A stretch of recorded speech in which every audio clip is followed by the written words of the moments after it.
I will present the Implisitt-project, which is a project funded by the Balance program, and it's from 2021 to 2023.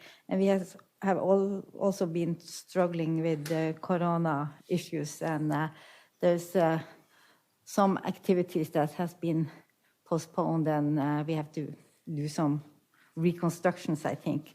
I think I will be short, but unpacking gender bias in philosophy is a quite ambitious project, and I don't think we is able to do that within 2 years. So, but it's more to focus on gender bias in philosophy, and if there are any gender biases in philosophy, and try to get people to talk about it. So that's actually the general aim. And the background for the project is that women are underrepresented in philosophy. And not only in Tromsø, not only in Norway, but globally. It's a global trend.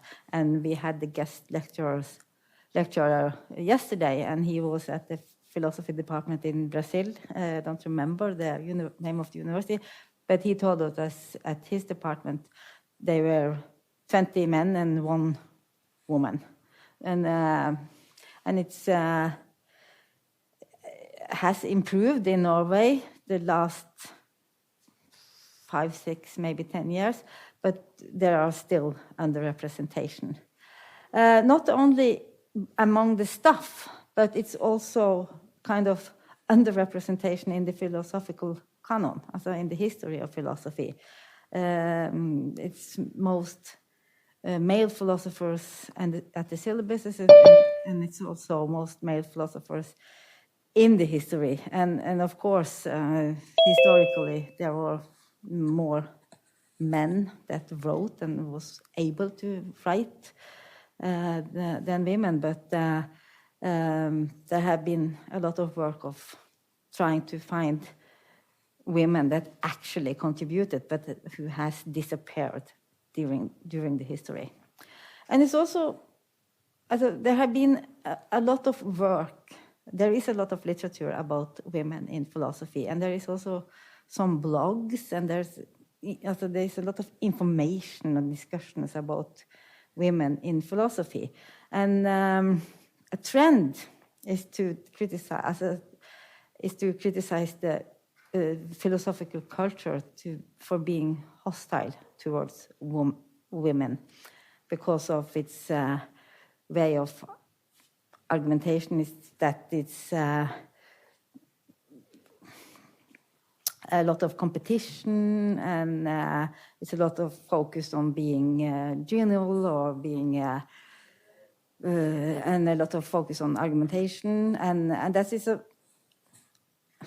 because if we say that the culture is criticized for being hostile towards women, we are maybe also implicit says that women are not able to handle this competition or handle the critic as well as men. So it's a kind of problematic thing to say, but it has been said that philosophy is hostile towards women.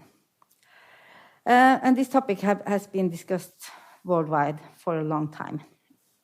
And it has also been an increasing focus on how implicit bias affects women's access to the field. So that is the background.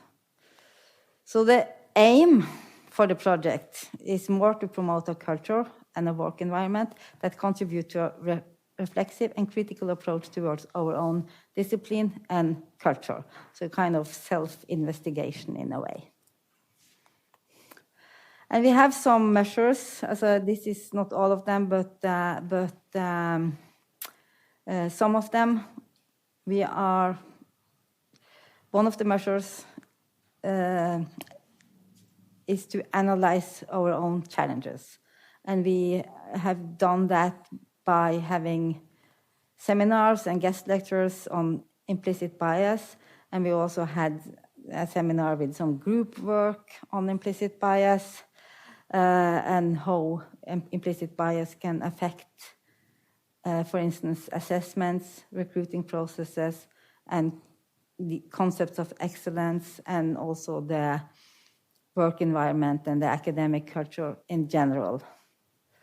We have had a seminar for female PhD students where we have hired a person that to mentor them and guideline them to create a safe spot for discussing gender and gender-related problems. And we also have, we are partners in the book that Katrin and Melina has been talking about earlier, also the book Gender Equality, Diversity and Inclusion. And we are planning to have a conference on gender and philosophy and epistemic injustice in November in 2022. And we have also had, or that is arranged by Kvinforsk, the Center for Gender Research, a seminar on teaching practices and feminist pedagogy. And the partners in the project is mainly FemPhil, also the Feminist Philosophy Research Group as Department of Philosophy, and Kongen, also Contemporary Gender Research Group at the Center for Gender and Women Research. And we are also cooperating with the Implisitt-project a lot, so sometimes I have hard to distinguish between the project because we are very we are doing a lot of things together, actually. But it's hosted within the philosophy department, but we are Kongen, also the Contemporary Gender Research Group, are responsible for these seminars about teaching and teaching practice, and they have had a very interesting seminar on that. And we also try to discuss why women are underrepresented in philosophy, also why few women are included in the syllabus, why there are few female role models. And we are asking this kind of question: why is it so? Why is the culture aggressive? Is it so that is there stereotypes and gender schemes that code philosophy as male, and is philosophy biased? So that it is more theoretical questions we are asking in the project. So this is a very short presentation, actually. So what do we hope for in this project? Also, at some point, but it will require more time, I think. We want to develop tools for analyzing sources of inequality and structural patterns that contribute to exclude women in the field. And it's also to increase diversity. Because we think that diversity will improve the discipline and will make us more able to critically reflect upon our own concepts, theories, and background assumptions, and in general make it more safe to talk about these kind of things.